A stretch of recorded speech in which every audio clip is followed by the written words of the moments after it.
जो 2 दिन बाद बड़ा एक त्यौहार आएगा वो बहुत महत्वपूर्ण त्यौहार है।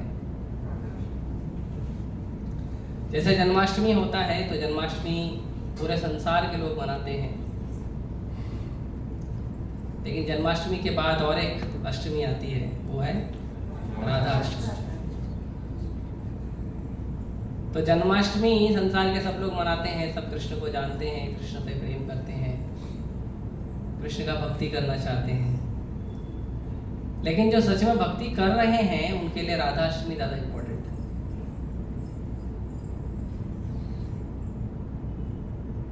क्योंकि बच्चे को माता और पिता दोनों का प्रेम चाहिए, और उसमें भी ज़्यादा प्रेम माँ का चाहिए। पिता का तो प्रेम चाहिए, लेकिन बच्चा जो है विशेषकर माँ से ज़्यादा आकर्षित होता है। तो इसीलिए जो लोग भक्ति कर रहे हैं उनके लिए राधा अष्टमी बहुत महत्वपूर्ण है। इसके लिए इस्कॉन के जो भक्त हैं, जो लोग इस्कॉन में आके भक्ति कर रहे हैं, लोग राधा अष्टमी को बहुत महत्व देते हैं। तो कृष्ण वैसे पूर्ण है, लेकिन कृष्ण जब 2 होते हैं, एक पुरुष और एक स्त्री का जब रूप लेते हैं, तो कृष्ण जब पुरुष का रूप लेते हैं तो वो पुरुष कृष्ण होते हैं, और जब वो स्त्री के रूप में रहते हैं तो वो राधा रानी होते हैं। तो पहले हम थोड़ा सा चर्चा करेंगे जो विघ्नेश्वर गणेश जी हैं, फिर उसके बाद हम थोड़ा चर्चा करेंगे श्रीमती राधा रानी के बारे में। ठीक है? तो श्री ब्रह्म संहिता में एक श्लोक है, वो श्लोक ऐसा है, यत् पाद पल्लव युगम विनिधाय कुंभ द्वंद्वे प्रणाम समये सगणाधिराजा विघ्नान विहंतम अलमस्य जगत्त्रयस्य गोविंदम आदि पुरुषम तमहं भजामि। तो इस श्लोक को ब्रह्मा जी ने कहा था।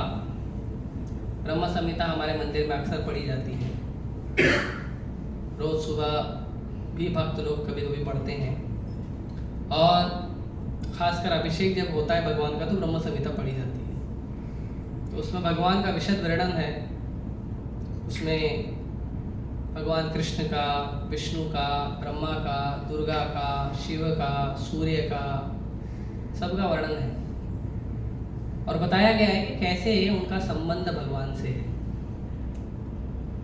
कौन कौन से जो देवी देवता हैं उनका भगवान से क्या क्या संबंध है।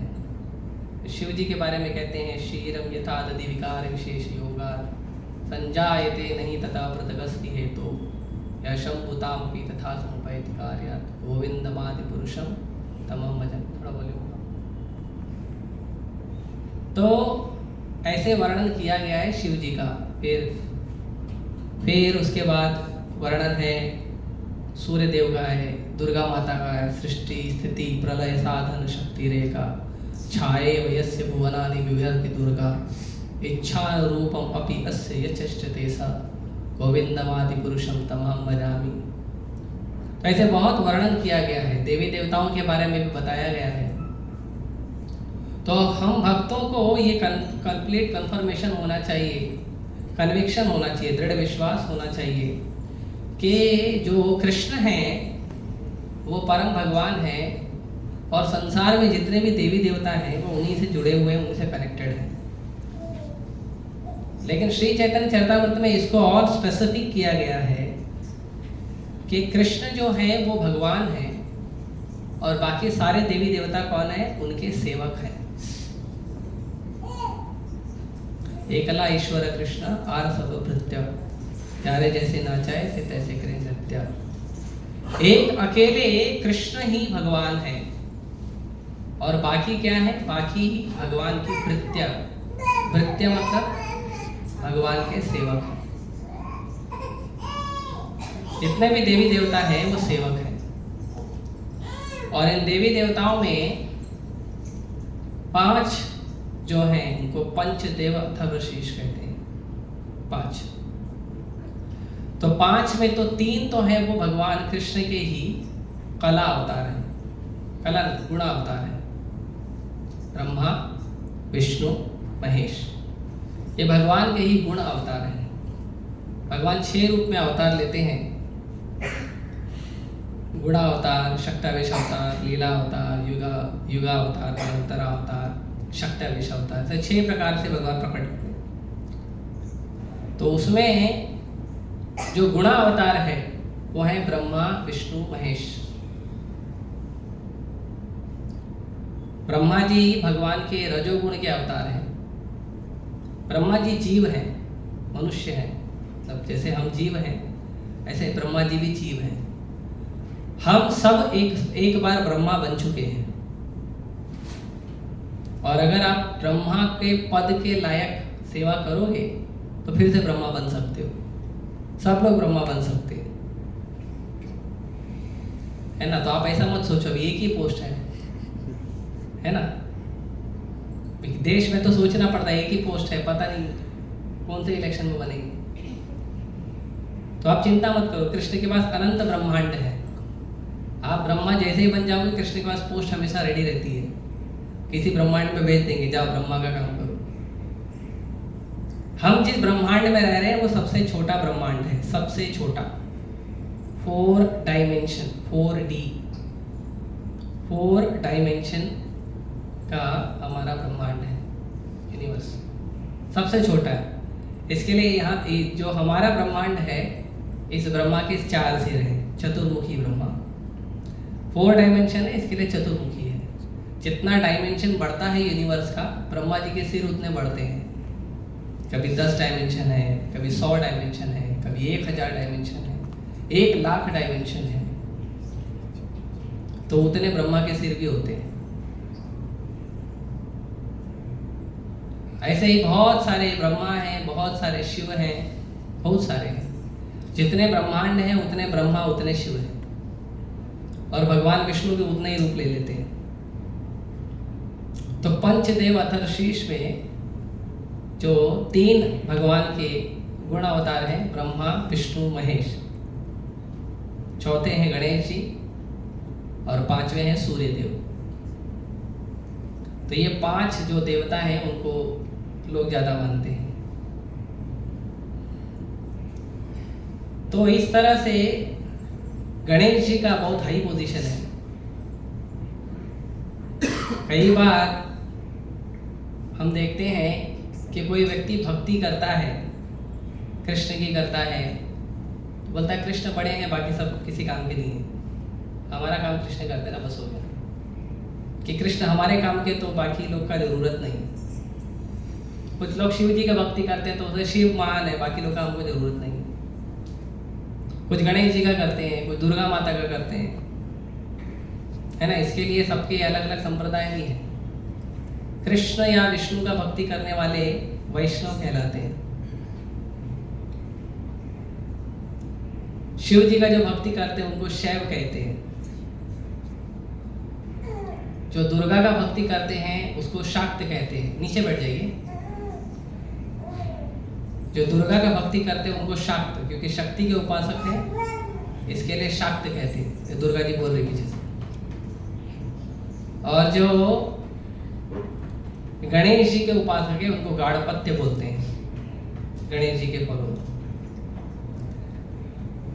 और नास्तिक लोग भी हैं। तो ऐसे कई सारे जो हैं वो अलग अलग भक्ति करने वाले लोग हैं और उनके अलग अलग संप्रदाय हैं। उसके बाद गणेश जी जो हैं वो बहुत ही प्रिय देवता भी हैं और प्रिय पुत्र भी हैं। आप लोगों को पता है वो कहानी, ये जब गणेश जी को कहा गया कि जाओ पूरे संसार का चक्कर लगा के आओ, 3 चक्कर लगाओ, जो चक्कर लगाएगा उसको हम बड़ा मानेंगे। तो गणेश जी का तो जो गाड़ी है, पार्किंग गाड़ी, छोटा है ना, क्या है, मूषक महाराज, और उनका गाड़ी बहुत स्लो चलता है। बाकी गाड़ी से तो स्लो ही चलता है। किसी के पास हंस है, किसी के पास मोर है, किसी के पास घोड़ा है, है ना, सबका अपना अपना गाड़ी है। गणेश जी का गाड़ी छोटा है और स्लो चलता है, थोड़ा पावरफुल है लेकिन स्लो चलता है। तो गणेश जी के क्या करेंगे, तो गणेश जी ने क्या किया, अपने माता पिता का चक्कर लगा दिया। तो उन्हें उपाधि दी गई प्रथमेश, प्रथम ईश, प्रथम पूजनीय ईश। ये गणेश जी को उपाधि। इसके लिए आप देखेंगे चाहे शादी हो, चाहे विवाह हो, किसी का मंगनी हो, किसी का बर्थडे हो, गृह प्रवेश हो, कोई शांति पाठ हो, तो पहला पूजा अग्र पूजा गणेश जी की जाती है। लेकिन अगर आप भगवान कृष्ण की भक्ति कर रहे हो तो आप डायरेक्ट कृष्ण भगवान की पूजा करो, उसमें कोई दोष नहीं है। क्योंकि कृष्ण की जब पूजा करते हो तो गणेश जी ऑटोमेटिकली खुश हो जाते हैं, ऑटोमेटिकली ही बिकम्स हैप्पी। आप गणेश जी के सामने जाके गणेश जी की पूजा नहीं करके कृष्ण की पूजा करोगे तो वो ज्यादा खुश होते हैं। जो व्यक्ति गणेश जी का जाके पूजा कर रहा है और जो व्यक्ति जाके कृष्ण भगवान का पूजा कर रहा है, तो गणेश जी ज्यादा आशीर्वाद कृष्ण भगवान के भक्त को देते हैं, क्योंकि गणेश जी के आराध्य देवता है भगवान कृष्ण। तो ये सिस्टम भी है। तो शिव जी जो हैं, शिव जी, माता पार्वती, ये भगवान राम के, कृष्ण की भक्ति करते हैं। गणेश जी के आराध्य देवता है भगवान नरसिम्हा देव, और नरसिम्हा देव की पूजा करते हैं। तो यद पाद पल्लव युगम विनिधाय कुंभ, तो गणेश जी का ये जो दो कुंभ है ना, हाथी के दो कुंभ होते हैं बड़े बड़े, ये जो दो कुंभ हैं, इन दो कुंभ पे गणेश जी क्या करते हैं, पाद पल्लव युगम, भगवान कृष्ण के दोनों चरणों को अपने सिर पे धारण करते हैं। तो उससे क्या होता है, उससे होता है कि गणेश जी के अंदर जो संसार का दुख हरने की, संसार का जो कष्टों को हरने की, संसार के दुखों को निवारण करने की जो शक्ति आती है, वो गणेश जी को भगवान के श्री चरण कमल को अपने माथे पे रखने से आती है, ऐसा ब्रह्मा जी कह रहे हैं।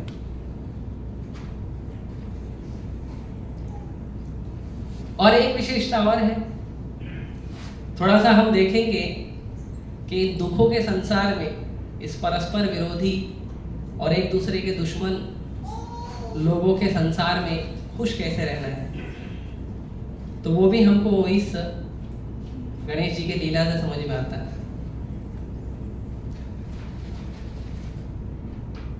तो हम देखते हैं ध्यान से, हम ध्यान से देखते हैं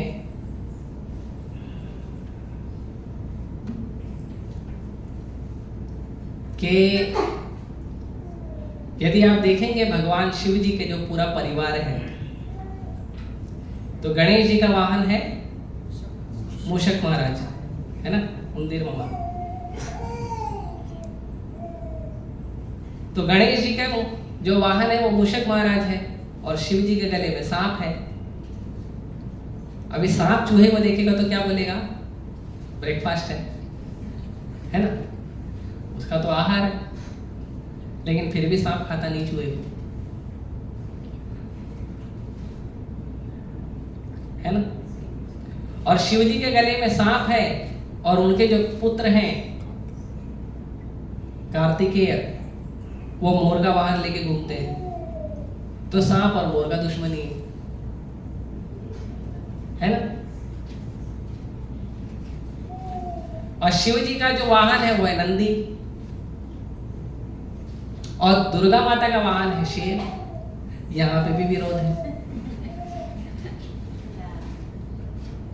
अब पूरे फैमिली वाले जब घर पे आते हैं तो गाड़ी का पार्किंग का जगह तो एक ही है। अभी आप सोचो, गाड़ी पार्किंग करके गए, सारी गाड़ी एक दूसरे में लड़ाई करने लगे तो कैसा चलेगा, लड़ाई होगा ना। चूहा भागेगा, सांप भागेगा, मोर भागेगा, नंदी भागेगा, शेर, बस सब भागने लगेंगे एक दूसरे को, तो घर कैसे चलेगा। लेकिन फिर भी परस्पर संबंध है और मीठा संबंध है। तो प्रभुपाद जी बताते हैं कि जिस जगह पे भगवान कृष्ण की भक्ति की जाती है, उस जगह पे एक दूसरे के जानी दुश्मन जैसे लोग भी एक दूसरे से प्रिय बनकर, उनका मित्र बनकर, उनका सुहृद बनकर रहते हैं। ऐसे लोग जिनका नेचुरल स्वभाव है, जिनका स्वाभाविक गुण है कि वो दुश्मनी करेंगे, बैरी करेंगे, जिनका स्वाभाविक गुण है, ऐसे लोग भी भगवान कृष्ण की जहां भक्ति होती है वहां मित्रता पूर्वक रहते हैं। और उसका साक्षात उदाहरण है शिव परिवार। शिव जी भगवान कृष्ण के भक्त हैं। आप देखेंगे शिव जी समाधि में रहते हैं हमेशा। एक बार समाधि में गए तो 36 लाख साल के लिए समाधि में रहते हैं, फिर समाधि से बाद मारा। एक बार कृष्ण के चरण पे ध्यान लगाते हैं तो युगों युगों बीत जाते हैं शिव जी। आप देखेंगे शिव जी का समाधि में बहुत पोस्टर है, वो बराबर भगवान के चरण कमलों पे ध्यान लगा के भगवान का भजन में लीन रहते हैं। तो दुर्गा माता, वो भी उनका भी नाम है वैष्णवी। दुर्गा माता का एक नाम है कृष्णा, पता है? एक दुर्गा माता का नाम कृष्ण भी है, उनको कृष्ण भी बुलाते हैं।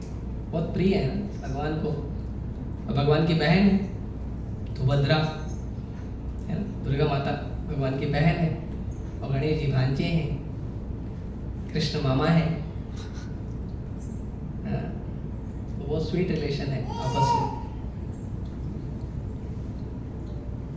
तो गणेश जी भी भक्त हैं, भगवान शिव भी भक्त हैं, माता दुर्गा भी भक्त हैं। पूरा फैमिली जो है वो भगवान कृष्ण का भक्त है। इसीलिए जो पूरा परिवार है वो परिवार में द्वेष नहीं होता है, वो परिवार में दुश्मनी नहीं होती है।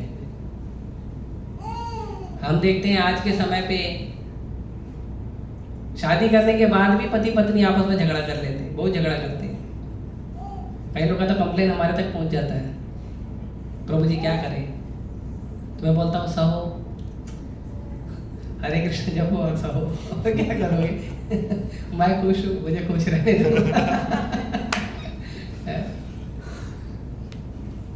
इसके लिए मुझे अच्छा लगता है, मैं अपने आप को उस समय सौभाग्यशाली समझता हूँ। अलग बात है, वो भी जरूरी है, कुछ लोग के लिए करना चाहिए। तो प्रभुपाद जी और एक जगह वर्णन करते हैं और प्रभुपाद जी बताते हैं कि जो वृंदावन है, अभी तो वृंदावन पूरा शहर जैसा कन्वर्ट हो गया है। पहले के समय में जो वृंदावन था, तो वृंदावन में पहले जंगल में शेर और खूंखार पशु भी रहते थे।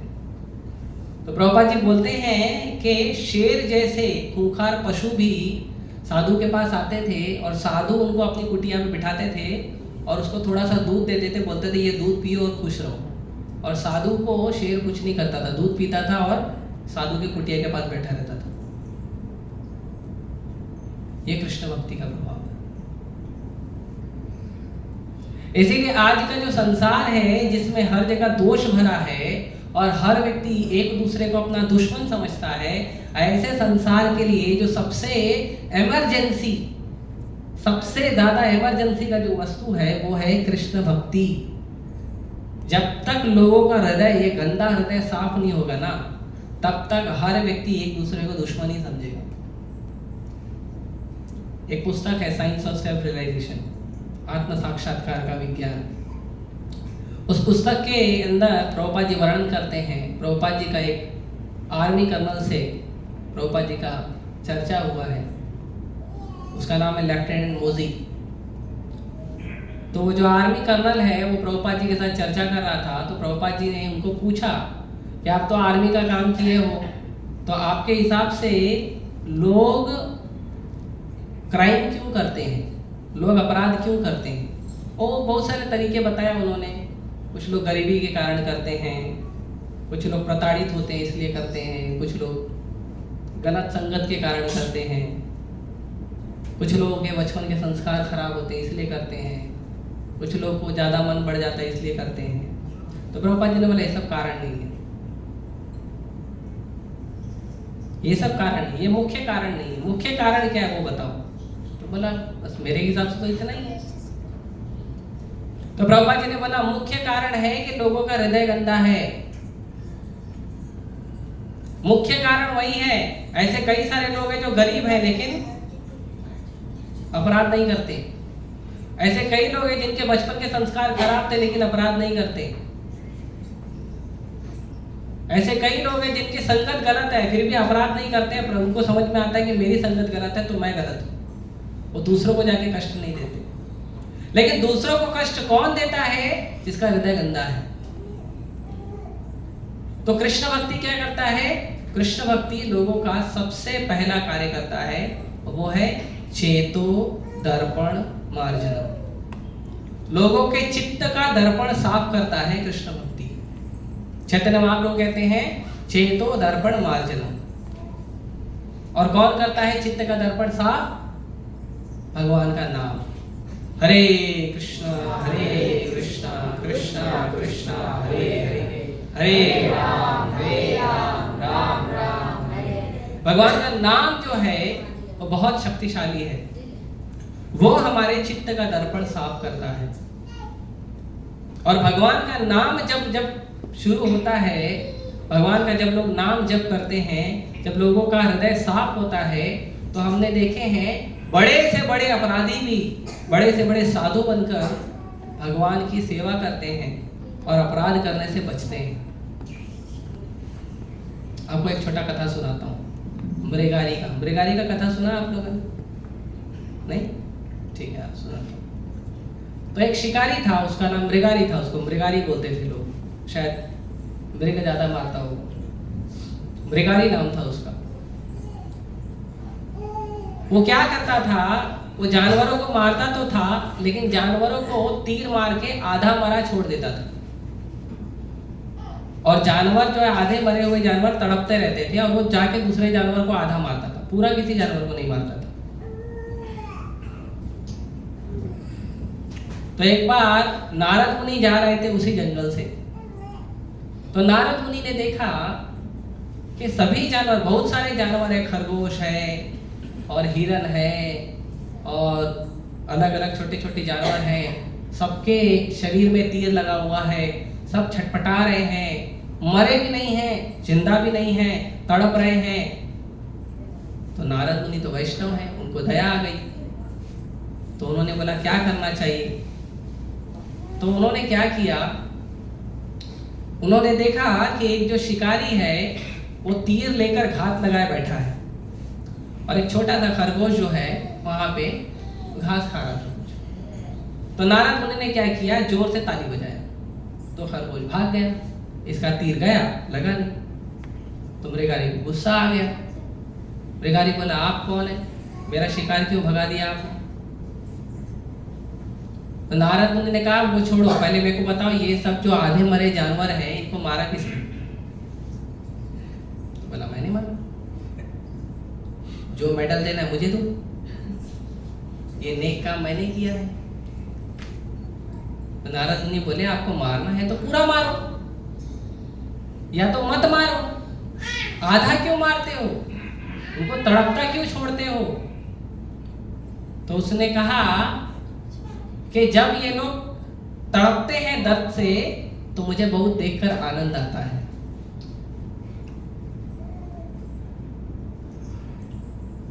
तो नारद मुनि ने बोला ये अच्छी बात नहीं है। अगर किसी व्यक्ति को आप पूरा मार देते हो तो आपको पाप लगता है, दंड भोगना पड़ता है। लेकिन अगर आप उसको आधा मारते हो, तड़पा तड़पा के मारते हो, तो ज्यादा दंड भोगना पड़ता है। तो बोला मैं नहीं मानता, मेरे पापा ने मुझे यही सिखाया, तो हमारे जनरेशन में मैंने यही सीखा है, तो मैं कैसे आपकी बात मान लूं? तो नारद मुनि हर समय सीसीटीवी कैमरा लेकर चलते हैं। तो नारद मुनि ने तुरंत बड़ा सा एक टीवी, एलसीडी टीवी ओपन किया और फिर उनको उनका भविष्य दिखाया कि नरक में किस तरह से ये सारे जानवर मृगारी का वेट कर रहे हैं कि जब मृगारी जाएगा तो ये जानवर उसको नोचेंगे। तो मृगारी देखा तो डर गया, बोला ये क्या है? तो नारद मुनि बोले आपका फ्यूचर है, आपके फ्यूचर में आपके साथ यही होगा।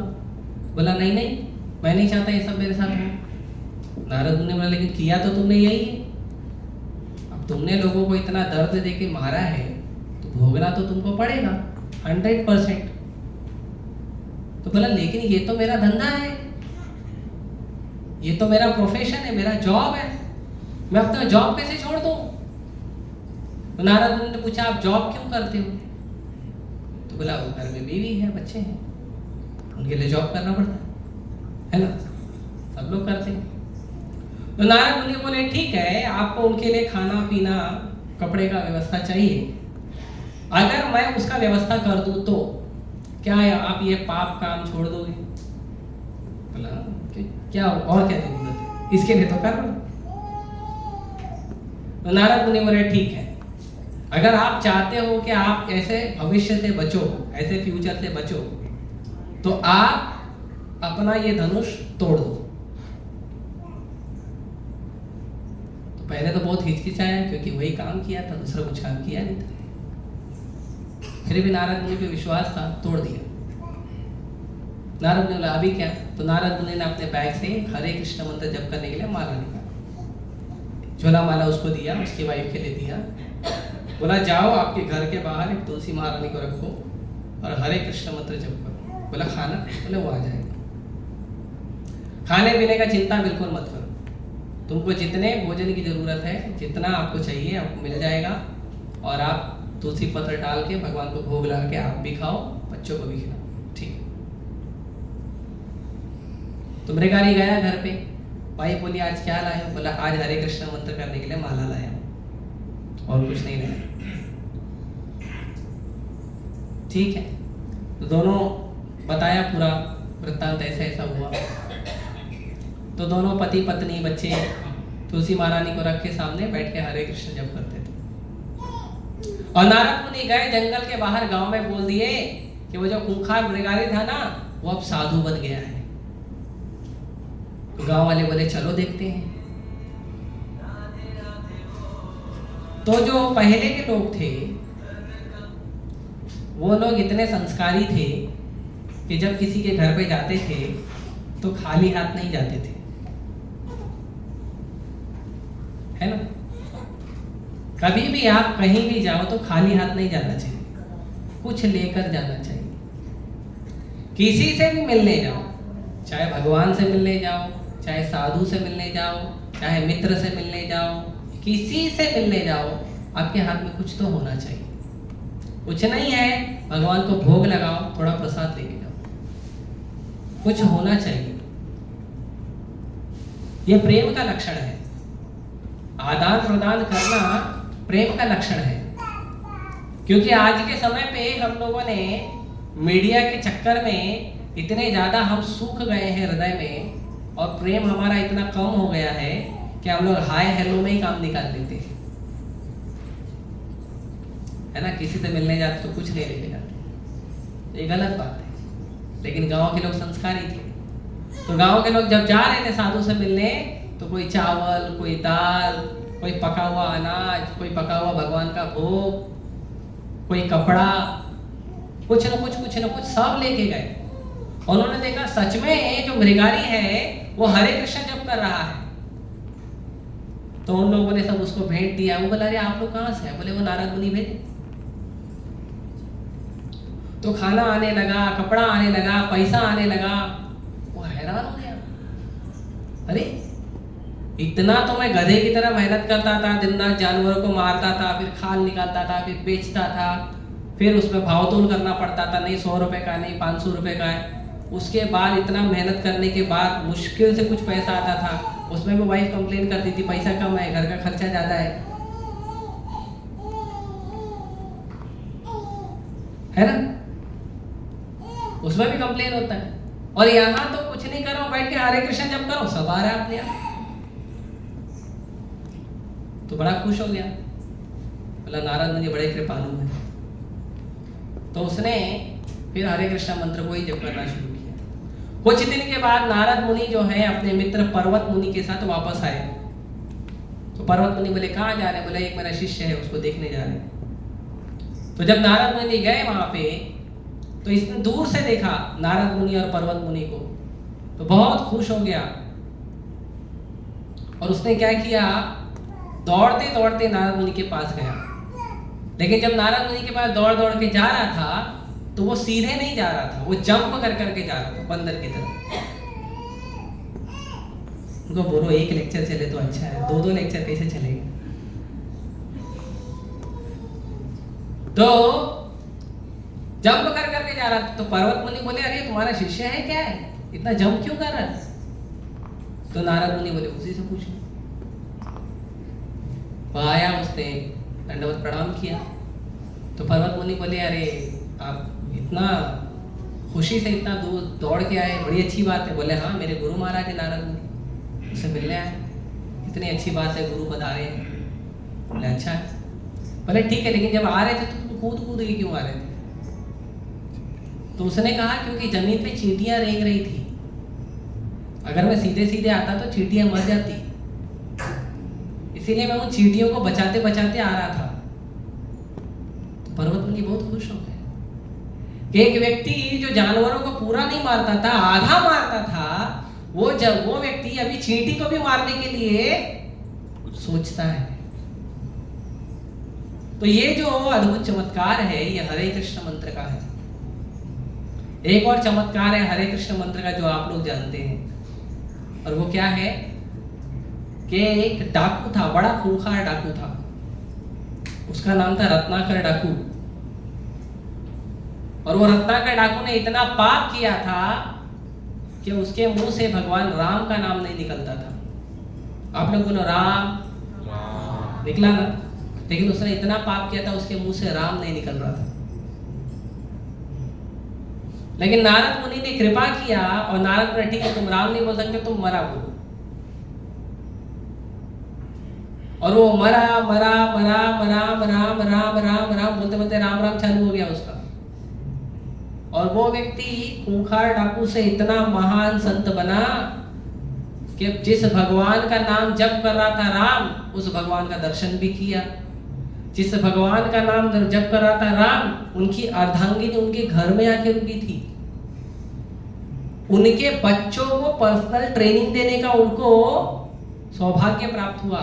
और उन्हीं भगवान श्री राम की, मर्यादा पुरुष श्री राम की जो पवित्र लीला है उसको लिखने का सौभाग्य भी प्राप्त हुआ। उनका नाम है वाल्मीकि। ये भगवान के नाम का पावर है। तो चाहे कोई भी हो, कि कोई भी देवी देवता हो, कोई कैसा हो, सब लोग भगवान कृष्ण का भक्ति करते हैं, उनका भजन करते हैं।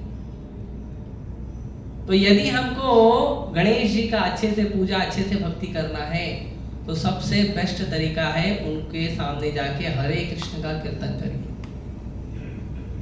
उनके सामने जाके हरे कृष्ण मंत्र बैठकर जप करिए, उनको भगवान कृष्ण का महाप्रसाद दीजिए। और एक बहुत ही वंडरफुल चीज है गणेश जी के बारे में, बहुत वंडरफुल, और वो ये है, मैं थोड़ा सा और एक्स्ट्रा बता देता हूं। तो श्रीपाद शंकराचार्य जी जो शंकर जी के अवतार हैं, उन्होंने 1100 साल पहले एक गीत लिखा था जिसको जगन्नाथ अष्टकम कहते हैं। तो उस जगन्नाथ अष्टकम में शंकराचार्य जी कहते हैं, रामा शंभु ब्रह्मामरपति गणेश अर्चित पदो जगन्नाथ स्वामी नयन पथगामी भवतु में। इसका ट्रांसलेशन है, भगवान जगन्नाथ कभी कभी कालिंदी नदी के तटों पर समस्त कुंजों में संगीत वादन करते हुए और गाते हुए संगीतात्मक मधुर ध्वनि उत्पन्न करते हैं। वे ग्वालिन व्रज बालाओं के कमल सदृश मुखों के अमृत रस का आस्वादन करते हुए महान हर्षोल्लास का अनुभव करते हुए एक भंवरे के समान है। उनके चरण कमल लक्ष्मी जी, शिव जी, ब्रह्मा जी, इंद्र एवं गणेश जी जैसे महान व्यक्तित्व द्वारा पूजे जाते हैं। कृपया ब्रह्मांड के वे स्वामी मुझे भी दृष्टिगोचर हो।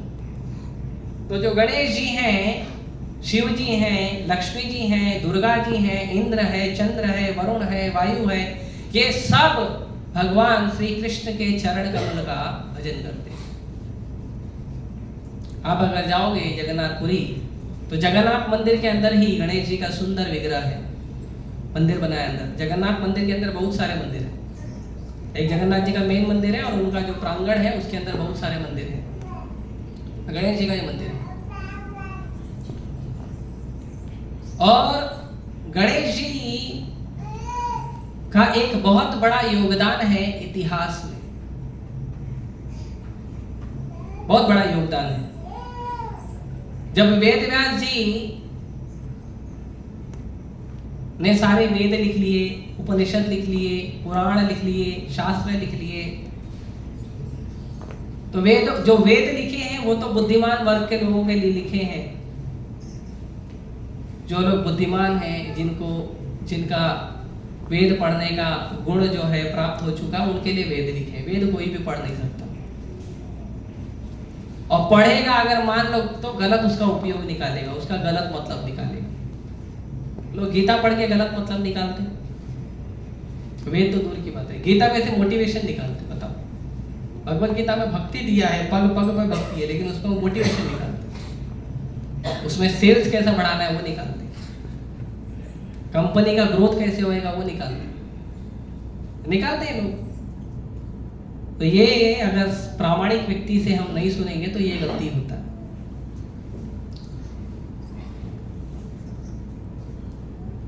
तो व्यासदेव जी ने सोचा कि वेद लिख लिया, फिर जो कम बुद्धिमान है उनके लिए पुराण लिखे, शास्त्र लिखे। फिर वेद व्यास जी ने कहा जो बहुत अल्प बुद्धिमान है, जिनको कम बुद्धि है, तो कई बार होता ना, लोग श्लोक वाला जो ग्रंथ है वो कम पढ़ते हैं, वो कहानी वाला ग्रंथ ज्यादा पढ़ते हैं। जिसमें सिद्धांत है वो थोड़ा कम पढ़ते, बोलते कौन सिद्धांत फॉलो करेगा इतना। उनको कहानी दो बढ़िया है ना, उसमें ट्रेजेडी होना चाहिए, रोमांस होना चाहिए, ड्रामा होना चाहिए, एक्शन होना चाहिए, और ऐसा चीज थोड़ा चटपटा मसाला लोगों को बहुत पसंद है। इसके लिए तो इतना सब दुकान चल रहा है बॉलीवुड वालों का, नहीं तो क्यों दुकान है टीवी सीरियल वालों का, और सारा कचरा इन्होंने ही हमारे समाज में डाला। यदि किसी व्यक्ति को अपने समाज में, अपने घर में सुख शांति चाहिए है ना, बहुत आसानी से, तो सबसे पहले अपने घर से टीवी को बाहर निकाल दीजिए। हाँ, आप लोग किसी भी, कोई भी व्यक्ति है, अगर उसको थोड़ा बुरा लगेगा तो आप प्रसाद में 2 रोटी ज्यादा खाओ, लेकिन आप टीवी को बाहर निकाल दीजिए। सच बता रहा हूं, 50% से ज्यादा तो आपका तुरंत सुधार हो जाएगा। और आपके पास है ना, हर रोज दिन का 6 से 8 घंटा एक्स्ट्रा अपने आप कहां से आएगा मालूम नहीं पड़ेगा।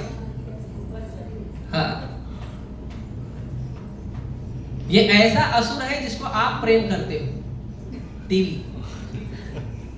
ऐसे तो हम किसी असुर को प्रेम नहीं करते वैष्णव लोग, लेकिन टीवी एक ऐसा असुर है जिसको लोग सब प्रेम करते हैं और बोलते हैं मेरा फेवरेट चैनल है।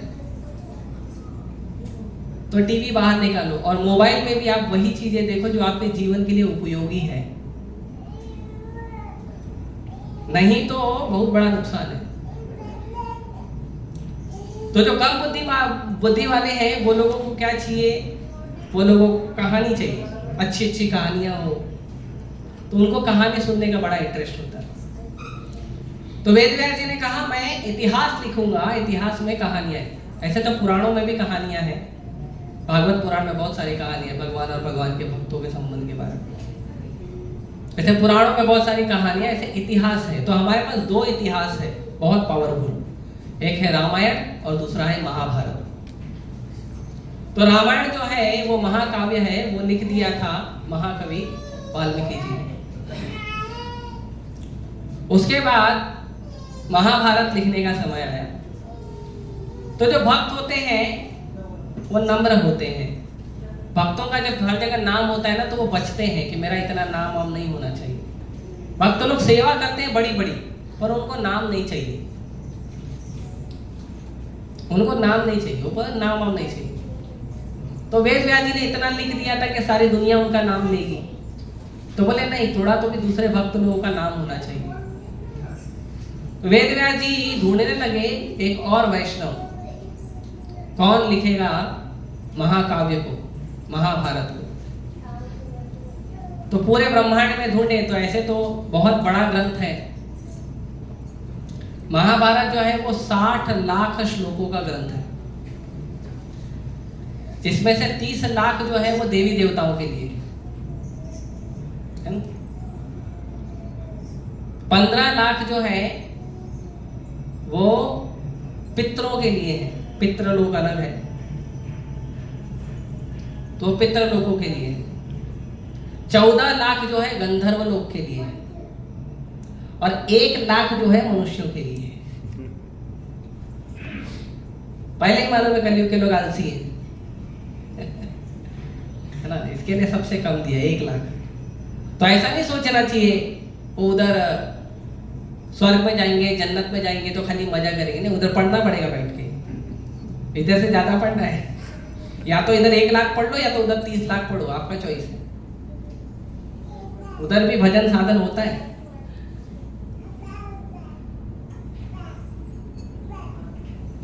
तो गणेश जी को, शिव जी को उन्होंने रिक्वेस्ट किया तो शिव जी बोले गणेश जी लिखेंगे। तो गणेश जी ने लिखना शुरू किया। तो क्योंकि बहुत बड़ा ग्रंथ है तो लिखते लिखते बार बार पेन खत्म हो जाती थी, वो जो कलम होती है ना लकड़ी का, खत्म हो जाता था। पहले तो उसी से लिखते थे, आजकल तो लिखते ही नहीं है, लोग टाइप करते हैं है ना। और टाइप भी नहीं करते हैं, खाली बोलते हैं, टाइप अपने आप हो जाता है। आप सोचिए क्या क्या गति हो गई है हमारी, है ना। एडवांसमेंट के नाम पे कितने आलसी हो गए लोग, है ना। सोचना चाहिए कभी कभी ये सब चीजें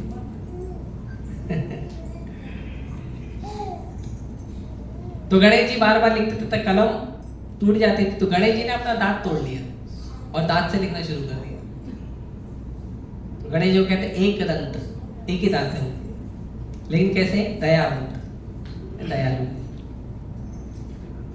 तो गणेश जी ने लिखा पूरा महाभारत,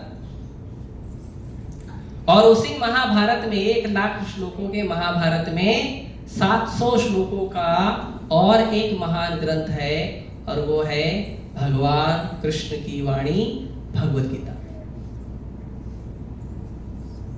तो यदि किसी व्यक्ति को चाहिए कि गणेश जी आए हैं, उनको प्रसन्न करना है, तो उनके लिए हरे कृष्ण मंत्र जप करिए और भगवत गीता पढ़िए, भगवत गीता बांटिए। ये 11 दिन आप लोग जितना ज्यादा गीता बांटोगे उतना ज्यादा गणेश जी प्रसन्न होंगे, क्योंकि लिखा उनका ही है। कई बार लोग बोलते हैं ना कि गीता तो इंसानों ने लिखा, उसको बोलना नहीं, प्रणाम करो, गणेश जी ने लिखा। तो गणेश जी ने लिखा है भगवत गीता। महाभारत लिखा, उसमें भगवत गीता गणेश जी ने लिखा। इंसानों को तो लिखने को थोड़ा समझ में तो आता नहीं है, लिखने की बात करते हैं लोग। एक श्लोक दे दो तो उसमें पीएचडी होती है 5 साल का, और लोग बोलते इंसानों ने लिखा है। तो ऐसा नहीं। तो इसीलिए हमको सबसे अच्छा उत्तम तरीका है गणेश जी का भजन करने का, भक्ति करने का, उनकी उपासना करने का, उनकी सेवा करने का, कि उनके साथ आप, वो परम वैष्णव हैं, शिव जी के पुत्र हैं और वैसे ही महान वैष्णव हैं।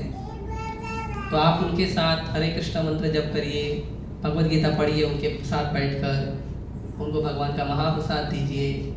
ये सब सबसे उत्तम तरीका है गणेश जी को प्रसन्न करने का। ऐसे शिवरात्रि आती है, सब लोग जाते, कोई जल चढ़ाता, कोई बेलपत्र चढ़ाता, आप जाके एक माला बैठ के हरे कृष्ण जप करो। पूरे दिन में जितने भक्तों ने उनको जल डाला है ना, सबका आशीर्वाद आपको दे देंगे।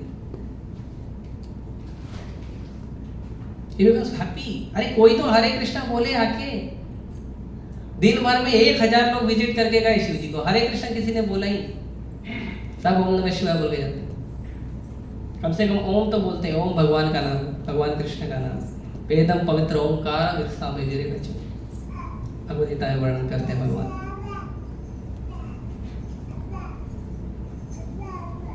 ऐसे दुर्गा माता आती है तो बहुत सारा कुछ करते हैं लोग, हरे कृष्ण कोई बोलता ही नहीं। तो हालांकि गणेश जी जो है वो विघ्नेश्वर है, विघ्न नाशक है, लेकिन उनके ऊपर सबसे बड़ा विघ्न आ जाता है जब लोग उनको लेके आके बॉलीवुड का गाना सुनाते हैं।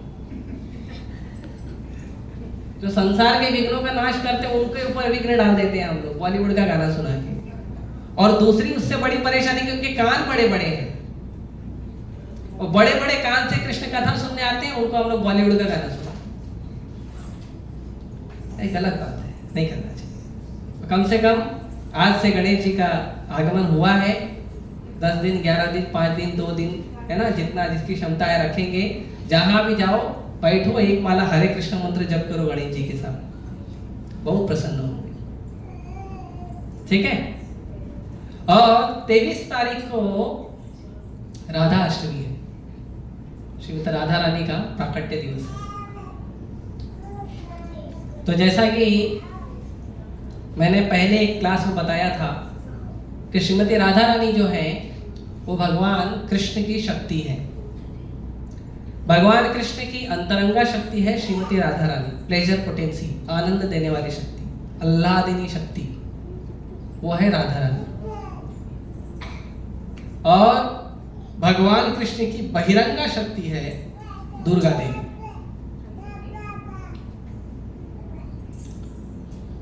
तो ये श्रीमती राधा रानी कौन है? ये भगवान की ही शक्ति है।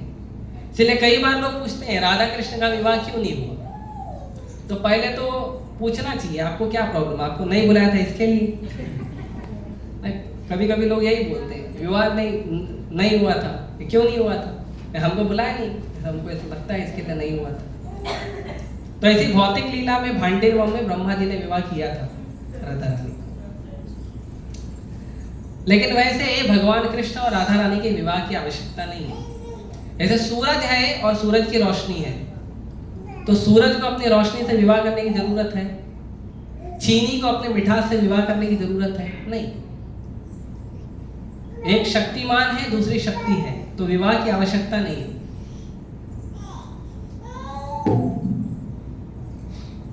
विवाह की आवश्यकता नहीं है। और कई बार लोग पूछते हैं श्रीमती राधा रानी भगवान कृष्ण के साथ है, फिर रुक्मिणी माता का विवाह भगवान से हो गया, तो गलत बात है। प्यार किसी और से हुआ, विवाह किसी और से हो गया, है ना?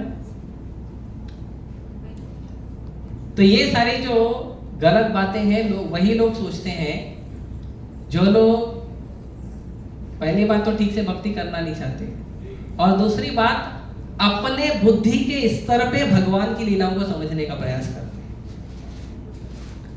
भगवान की लीला को समझना है तो भक्तों से समझना जरूरी है और शरणागत भाव से समझना चाहिए। अगर आपको भगवान के बारे में कुछ जानना है तो चैलेंज करके मत पूछिए, क्योंकि जब व्यक्ति का बुद्धि चैलेंज देने का होता है उस समय उसका सुनने का, ज्ञान लेने का जो बुद्धि का दरवाजा है वो बंद रहता है। तो अगर उस समय आपको सही ज्ञान दिया भी जाए तो आपकी बुद्धि में जाएगा नहीं, क्योंकि दरवाजा बंद है। इसके लिए भगवान ने भगवत गीता में अर्जुन को कहा कि अर्जुन शरणागत हो जाओ, तद्विद्धि प्रणिपातेन परिप्रश्नेन सेवया। सबसे पहले प्रणिपात करो, सबसे पहले सरेंडर करो, सबसे पहले प्रणाम करो, उसके बाद परिप्रश्नेन, फिर प्रश्न करो। डायरेक्ट आके चैलेंज मत दो। अगर आप चैलेंज दोगे तो आपको सही उत्तर दिया भी जाएगा तो भी आपके बुद्धि में नहीं जाएगा, क्योंकि बुद्धि चैलेंज देते समय बंद होती है। इसीलिए चैलेंज देकर कभी ज्ञान नहीं लेना चाहिए। आजकल के जो स्टूडेंट हैं स्कूल कॉलेज में पढ़ाई करते हैं, उसके बाद फिर से एक्स्ट्रा ट्यूशन लगते हैं, उसके बाद और एक एक्स्ट्रा ट्यूशन लगता है, उसके बाद एग्जाम के टाइम पे स्कूल में एक्स्ट्रा क्लास लगती है, फिर भी बच्चा फेल हो जाता है। क्यों? क्योंकि जो शिक्षक है, जो गुरु है, उसके प्रति हृदय में सम्मान नहीं है, वो शरणागत भाव नहीं है, और जिसके अंदर होगा वो ज्ञान लेके जाएगा। वो एक ही बार क्लास में बैठेगा, एक ही बार सीखेगा और आगे निकल जाएगा। इसका उदाहरण है मूवी। जब थिएटर में हम जाते हैं तो शरणागत भाव से बैठते हैं। 3 घंटे की मूवी 15 मिनट में समझा दोगे आप सबको, और 3 घंटे की मूवी एक ही बार देखोगे तो भी आप उसको बता पाओगे। क्यों? शरणागत भाव से होता है ना। टिकट लेते हैं, शरणागत भाव से जाके जहां अपनी सीट होती है अपनी सीट पे बैठते हैं, दूसरे की सीट पे बैठते नहीं है, है ना? तो शरणागत भाव से देते हैं, इसके लिए वो जल्दी याद होता है। मूवी का गाना शरणागत भाव से देते हैं, इसलिए जल्दी याद होता है। वैसे ही भगवान का ज्ञान शरणागत भाव से लोगों तो आपको बरोबर ध्यान आ जाएगा। तो ये जो है पूछने वाले व्यक्ति पे डिपेंड करता है उसको ज्ञान मिलेगा या नहीं मिलेगा, देने वाले पे डिपेंड नहीं करता। ऑब्वियसली देने वाला भी प्रामाणिक गुरु होना चाहिए, गुरु शिष्य परंपरा में, लेकिन लेने वाला ज्यादा इंपॉर्टेंट है। इसीलिए भगवान के ज्ञान को शास्त्रों से जानने का प्रयास करो, भक्तों से जानने का प्रयास करो। अपने मन से, टीवी से, सीरियल से, मूवी से, फेसबुक से, व्हाट्सएप से, इंस्टाग्राम से नहीं लेने का। ये हमारे गुरु नहीं है। हमारे गुरु वो हैं जो गुरु परंपरा में हमको ज्ञान देते हैं। इनसे ज्ञान लीजिए। आपको कोई प्रश्न है तो प्रश्न भी उनसे पूछिए। अगर मुझे प्रश्न का उत्तर नहीं आता है तो मैं अपने गुरु से पूछकर आपको उत्तर दूंगा, लेकिन आपको उत्तर जरूर दूंगा, क्योंकि हमारी गुरु परंपरा में सभी प्रश्नों का उत्तर मिलेगा आपको। लेकिन इसका मतलब ये नहीं कि मुझे उत्तर नहीं आता है तो पूरी परंपरा गलत है। कभी कभी लोगों को ऐसा लगता है, मैंने प्रश्न पूछा उसने उत्तर नहीं दिया। नहीं, आप थोड़ा धीरज रखो, 2 दिन 3 दिन बाद मैं आपको उत्तर दे दूंगा।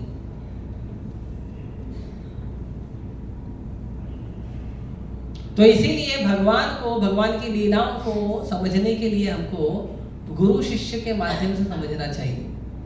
कई बार लोगों के मन में गलत भावना आ जाती है भगवान की लीलाओं को लेके, छोटी छोटी चीजों को लेके, और उसके वजह से वो भक्ति नहीं करते हैं। तो उसका मतलब वो लोग भक्ति करने नहीं आए थे, वो खाली अपने प्रश्नों के उत्तर ढूंढने के लिए और मेंटल स्पेकुलेशन करने आए थे, भक्ति करने नहीं आए थे। भक्ति करने वाला व्यक्ति जो है शरणागत भाव में रहता है और सीखने के लिए बार बार प्रश्न पूछता है। इसीलिए भगवान ने अर्जुन को बोला कि अर्जुन, मैंने तुमको सारा ज्ञान दे दिया, अगर तुमको समझ में आया है तो ठीक है, नहीं तो वापस रिपीट करता हूं। भगवान तैयार है रिपीट करने के लिए। और ज्ञान प्राप्त करने के बाद एक शिष्य की अवस्था क्या होनी चाहिए वो अर्जुन ने बताया। नष्टो मोह स्मृतिर्लब्ध्वा तत्प्रसादान् मया अच्युत। हे भगवान, मेरे मन का जो मोह है वो खत्म हो गया है, और स्मृतिर्लब्ध्वा, बुद्धि मिली है। कैसे मिली? मार्केट से लिया? ऑनलाइन ऑर्डर किया था? नहीं, तत्प्रसादान् मया अच्युत, आपकी कृपा से प्राप्त हुआ है भगवान। अर्जुन ने भगवान को जो सबसे पहला शब्द बोला है भगवद गीता में वो है अच्युत, और जो सबसे आखिरी श्लोक बोला है भगवान को वो है अच्युत। मतलब अर्जुन शुरू से अंत तक भगवान को भगवान ही स्वीकार किया था। बीच में प्रश्न तो हमारे लिए पूछ रहे थे अर्जुन। ये भाव होना चाहिए गीता पढ़ने का, शास्त्र पढ़ने का। तो जब भगवान कृष्ण द्वारकाधीश के रूप में प्रकट होते हैं तब वही राधा रानी जो है रुक्मिणी के रूप में प्रकट होती है। जब भगवान नारायण के रूप में प्रकट होते हैं तो वही राधा रानी लक्ष्मी के रूप में प्रकट होती है। जब भगवान राम के रूप में प्रकट होते हैं तो वही राधा रानी सीता के रूप में प्रकट होती है। तो ऐसा नहीं है कि भगवान की एक ही लीलाओं में बहुत सारा जो है प्रेम संबंध है और बहुत सारा नहीं। वो एक जगह भगवान का एक्सपांशन होना शुरू होता है, दूसरी जगह राधा रानी का एक्सपांशन होना शुरू होता है। तो ये लीलाएं ऐसे चलती हैं आगे। भगवान कृष्ण को माता सीता, भगवान राम को माता सीता ने कहा कि ये आप शस्त्र लेकर मत चला करो, हथियार लेकर मत चला करो। क्यों? तो बोले अरे आप चलते फिरते मार देते किसी को, कोई मिला मार दी, गलत बात। तो भगवान बोले अरे भाई मैं वन में घूम रहा हूँ, अपनी आत्म सुरक्षा के लिए मैं लेकर चलता हूँ। बोले नहीं, आप लेकर चलते हो ये गड़बड़ है, क्योंकि जब लेकर चलते हो तो मार दो किसी ने किसी को, ये गलत बात है। तो जब भगवान ने, जब शूर्पणखा का नाक काटा गया था, लक्ष्मण ने काट दिया था, तो शूर्पणखा गई थी, वहां पे रावण के भाई रह रहे थे दंडकारण्य वन में, नासिक में 14,000 राक्षस, और सब के सब रावण की तरह पावरफुल थे, आए लड़ने के लिए। जब भगवान से लड़ने के लिए आए तो भगवान ने बोला लक्ष्मण आप अंदर जाओ सीता को लेके, मैं इनसे लड़ाई करूं। अब भगवान अकेले और वो 14,000। अब भगवान ने अकेले 14,000 को मार दिया।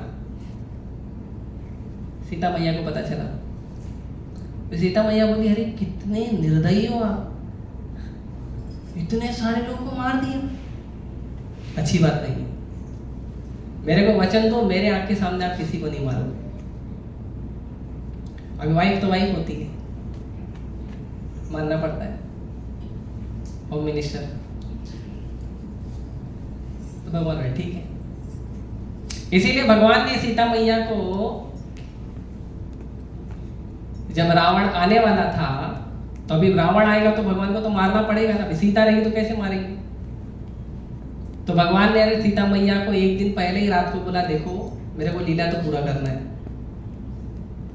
तो उसके लिए मेरे को असुरों को मारना तो पड़ेगा, और तुमने वचन दिया तुम्हारे सामने न मारो, तो इसके लिए तुम अग्निलोक में चले जाओ। और सीता की जगह पे आई थी वेदवती, छाया सीता, कॉपी सीता, और रावण लेके गया था वेदवती। असली सीता को रावण छूता तो वही भस्म हो जाता था, लीला ही नहीं बढ़ती थी आगे।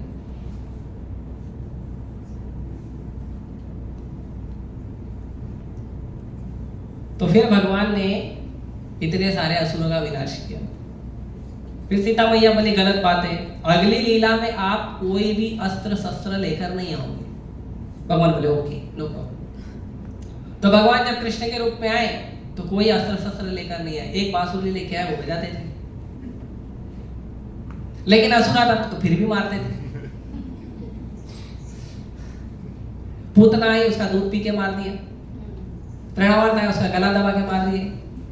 शकटासुर को किक मारे, वो सीधा स्वर्ग पहुंच गया। तो राधा रानी बोली, गड़बड़ काम करते हो आप। अरे क्या गड़बड़ किया, तुम्हारा तो बात माना, तुम बोले शस्त्र मत लाओ। बोले शस्त्र नहीं लाओ, मैंने क्यों बोला, किसी को मारो मत, अब फिर भी तुम्हारा मारने का काम चालू है। मारना पीटना तुम्हारा बंद हुआ नहीं है, तो तुम प्रॉमिस करो किसी को मारोगे नहीं। तो भगवान बोले ठीक है, अगली लीला में किसी को मारूंगा नहीं। लेकिन राधा रानी बोली, मेरे को भरोसा नहीं है, अगली लीला में तुम्हारे शरीर में ही आऊंगी मैं। तो भगवान कृष्ण ने रूप लिया चैतन्य महाप्रभु। तो जब भगवान चैतन्य महाप्रभु का रूप लिए, उस समय भगवान कृष्ण का शरीर और श्रीमती राधा रानी का भाव लेकर भगवान धरती पर प्रकट हुए। इसके लिए श्री कृष्ण चैतन्य राधा कृष्ण नाही अन्य। श्री कृष्ण चैतन्य जो है वो राधा कृष्ण ही है, दोनों राधा कृष्ण का मिलित विग्रह रूप है। और इस अवतार में भगवान ने दुष्टों को नहीं मारा, दुष्टों के हृदय में जो दोष है उनको मारा। और कैसे मारा? भगवान का नाम जप करके, हरे कृष्णा कृष्णा कृष्णा हरे हरे, हरे राम राम राम हरे हरे। तो भगवान चैतन्य महाप्रभु कई बार श्रीमती राधा रानी के भाव में ही रहते थे। भगवान चैतन्य महाप्रभु जब जगन्नाथ जी के सामने जाते थे तो जगन्नाथ जी को कहते थे, तो भगवान चैतन्य महाप्रभु ऐसे बात करते थे जैसे भगवान चैतन्य महाप्रभु राधा रानी है, क्योंकि भाव वही है। और जगन्नाथ जी से बात करते थे, भगवान कृष्ण है ऐसे, और खूब नृत्य करते थे। तो भगवान के सामने जब जाना चाहिए तो महाप्रभु ने सिखाया हमें नाचना चाहिए, गाना चाहिए, खूब उत्साह में रहना चाहिए, है ना, ऐसा दुखी नहीं रहना चाहिए। भगवान के सामने भी आया तो परिवार में जितना हमको है ना लिस्ट है हमारा सामान का, वो लेकर नहीं आना चाहिए। लेके आएंगे तो भी चलेगा, गलत नहीं है, कम से कम भगवान के सामने आइए, अच्छी बात है। लेकिन अच्छा भाव है कि भगवान के पास आओ तो आनंद में आओ, उत्सव करते हुए आओ, हृदय में आनंद भर के आओ, भगवान के पास भक्ति भाव से आओ, बहुत अच्छा है। और भगवान के सामने कीर्तन करो, नाचो गाओ। तो 23 तारीख को राधा अष्टमी है, और राधा अष्टमी के दिन सुबह मंगला आरती होगी, सेम समय, जो सेम टाइम रहेगा, सुबह 4:30 बजे। 5 बजे भगवान का पट बंद होगा। उसके बाद 6 बजे भगवान कृष्ण और श्रीमती राधा रानी का शोभा यात्रा होगा जुहू बीच में। जुहू बीच पे जाएंगे सब लोग, नाचते गाते जुहू बीच पे जाएंगे, फिर शोभा यात्रा वापस आएगी 7 बजे, 7:15 बजे। भगवान का फिर श्रृंगार आरती दर्शन होगा, गुरु पूजा होगा। सुबह हमारे मंदिर के किसी वरिष्ठ भक्त द्वारा राधा रानी के सुंदर आविर्भाव पर सुंदर कथा होगा और उसके बाद भगवान का अभिषेक होगा 11 बजे और फिर अभिषेक होगा, फिर सबके लिए आरती होगा, महाप्रसाद सबके लिए होगा 1 बजे, 1 बजे 1:30 बजे, जो भी टेंटेटिव टाइम होगा। और शाम को और एक बड़ा उत्सव होगा और वो होगा नौका विहार लीला। भगवान श्री श्री राधा कृष्ण, श्री श्री राधा रास बिहारी नौका में आरूढ़ होंगे, नौका में विहार करेंगे। हमारा जो तुलसी आंगन है उसको पूरा पानी से भर दिया जाएगा और उसको फूलों से डेकोरेट किया जाएगा। बहुत सुंदर लगता है देखने में, आप लोग आइएगा जरूर देखने के लिए। और राधा कृष्ण ललिता विशाखा जो है उस नौका में विहार करेंगे और वो नौका को आई थिंक 7 बजे से 7, सवा 7 बजे से शुरू होगा और वो 9 बजे तक रहेगा। तो आप सभी आइए, भगवान श्री श्री राधा कृष्ण के राधा रास बिहारी की नौका विहार लीला का भी आनंद लीजिए, उसमें प्रसाद भी मिलेगा। ठीक है, तो ये जो सुंदर लीला है श्रीमती राधा रानी का, वो उस दिन और चर्चा किया जाएगा। और भी कुछ मेरे पास ऑनलाइन वीडियोस होंगे वरिष्ठ भक्तों के, तो मैं ग्रुप पर डाल दूँगा।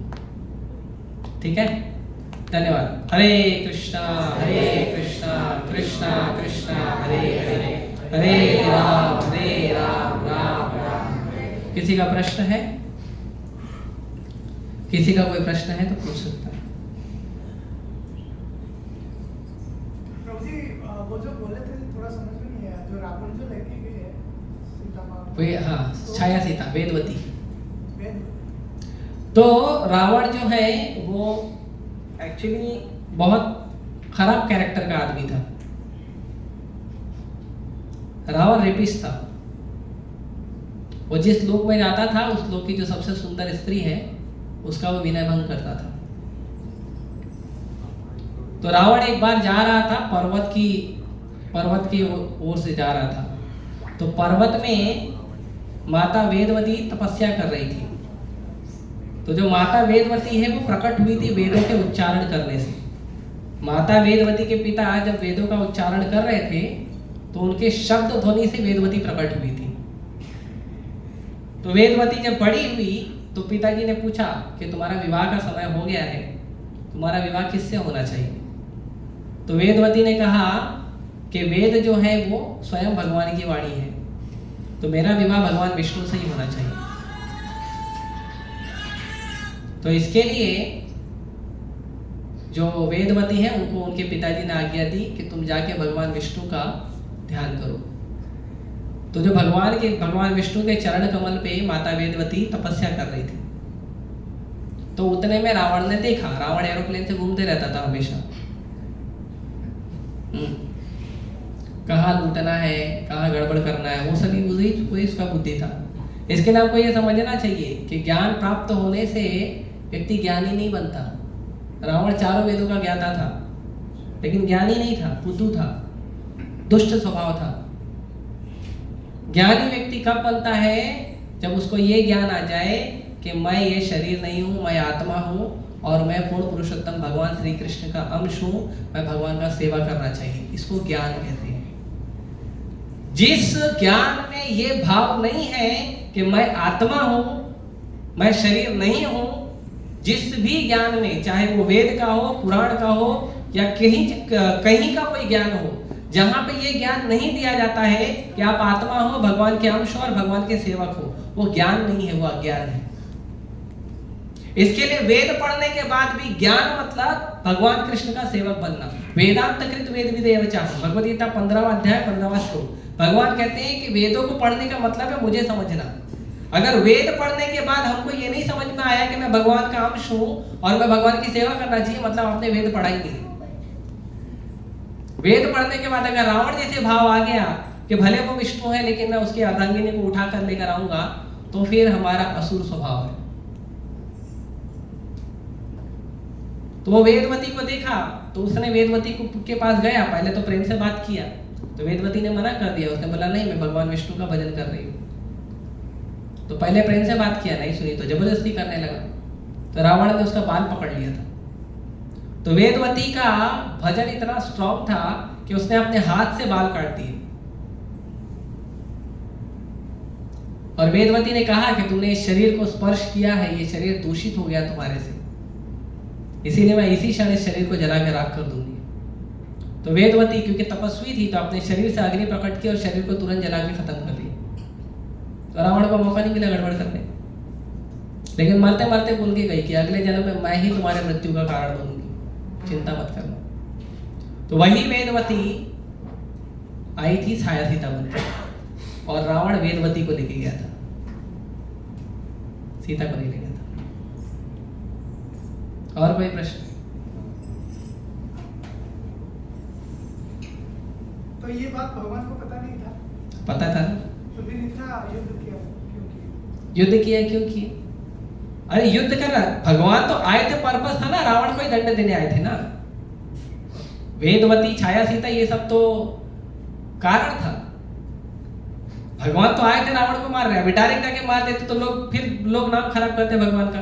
देखो बेचारे ने कुछ किया नहीं, जबरदस्ती घर में घुस के मार दिया। कारण तो बनाना पड़ेगा ना, भगवान चालाक है, कारण बनाना पड़ेगा ना। तो भगवान ने कारण बनाया। जब भगवान सीता मैया को ढूंढ रहे थे, सीते सीते सीते पागलों की तरह ढूंढ रहे थे, तो ऊपर से आकाश में से शिव जी और पार्वती माता जा रही थी। माता सती थी तब, पार्वती नहीं थी। तो सती माता देखी कि शिव जी ने भगवान राम को देखा और प्रणाम कर दिया। तो सती माता ने कहा किसको प्रणाम किया आप? बोले देखो हमारे प्रभु हैं, कितने सुंदर लीला कर रहे हैं। और तेरा प्रभु थोड़ी है, तो पागल है।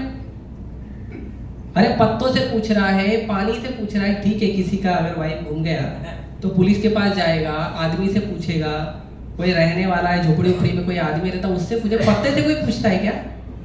कोई टहनी से पूछता है, कोई पानी से पूछता है, कोई पत्थर से पूछता है मेरी बीवी को देखा क्या, सीता को देखा क्या?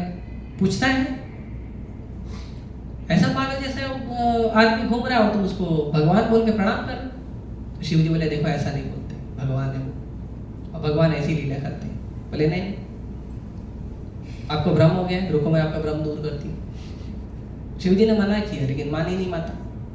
कभी कभी होता है, लोग मानते नहीं। तो माता सती सीता का रूप लेके चले गए भगवान के सामने,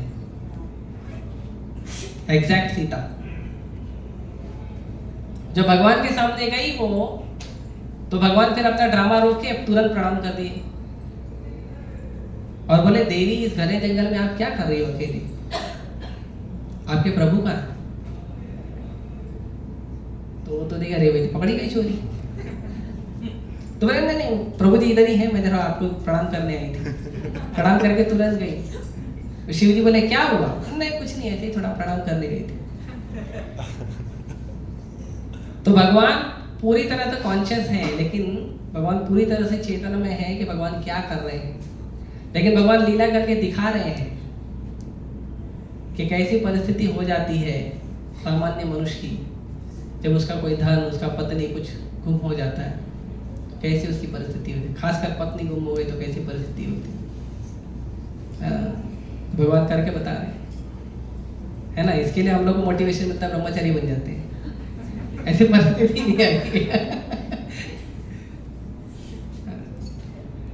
तो भगवान लीला करते हैं, भगवान पूरी तरह से ध्यान रहता है उनको हर चीज का। ठीक है, और कोई?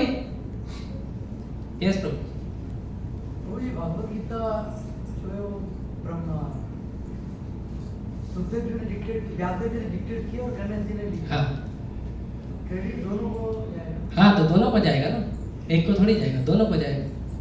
पर क्योंकि गणेश जयंती है तो जो गणेश जी का नाम लेते हैं वो गणेश जी का नाम लेके भावुक रहते हैं, तो उनको गणेश जी बोलेंगे तो तुरंत ले लेंगे, है ना।